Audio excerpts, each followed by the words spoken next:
बोलिए हेलो बोलिए ना। संगना बेटी के आई गइल बर्थडे हो सब मिलके हैप्पी बर्थडे बोली जा, बर्थडे बोली जा, हैप्पी बर्थडे बोली जा। संगना बेटी के आई गइल बर्थडे हो सब मिलके हैप्पी बर्थडे बोली जा। संगना बेटी के आई गइल बर्थडे हो सब मिलके हैप्पी बर्थडे बोली जा।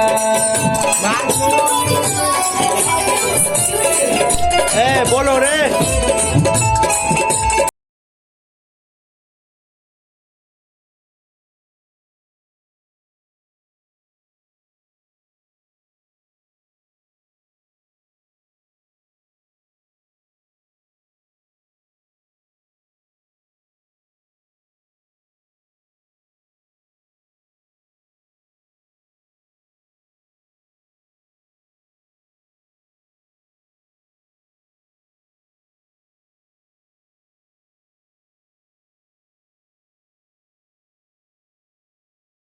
संजना के नया नया कपड़ा किनाए, गिफ्ट में टॉफी देके हैप्पी बर्थडे बोल जाए, बर्थडे बोली जा, हैप्पी बर्थडे बोली जा, बर्थडे बोली जा हो, हैप्पी बर्थडे बोली जा। संगना बेटी के आई गइल बर्थडे सब मिलके हैप्पी बर्थडे बोली जा। संगना बेटी के आई गइल बर्थडे सब मिलके हैप्पी बर्थडे।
हैप्पी बर्थडे बोल जा।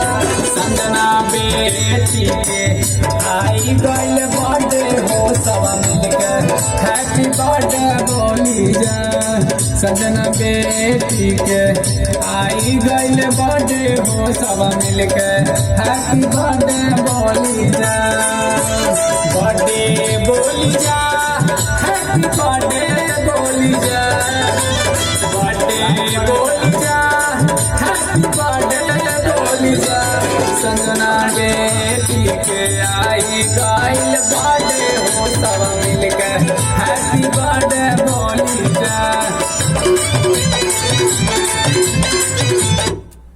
बजा बजा बजाई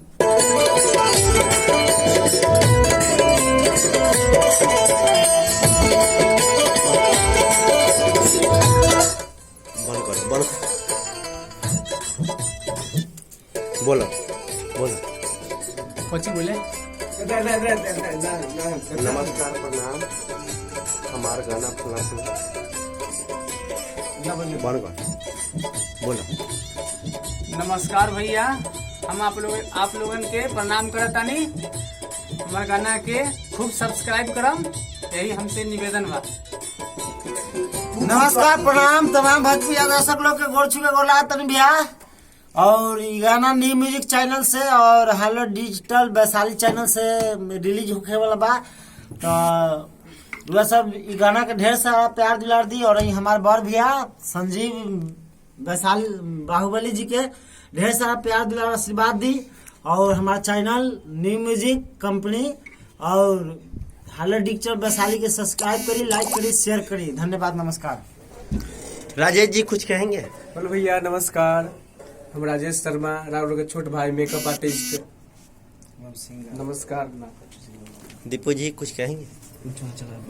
बंद जितने भी हाले डिजिटल रिकॉर्डिंग स्टूडियो के जितने भी तमाम सुनने वाले श्रोतागण के गायक राजीव कुमार रंजन की ओर से आप सबों को तहे तहे दिल से प्रणाम और शुभकामना देवे के चाहता नहीं और रउआ सब हमार ये संजीव बाहुबली जी के एक सॉन्ग है हैप्पी बर्थडे टू यू यानी कि हैप्पी बर्थडे सॉन्ग है एक सुनी और रउआ सब ज्यादा से ज्यादा शेयर करी और हमारे चैनल के सब्सक्राइब करी धन्यवाद।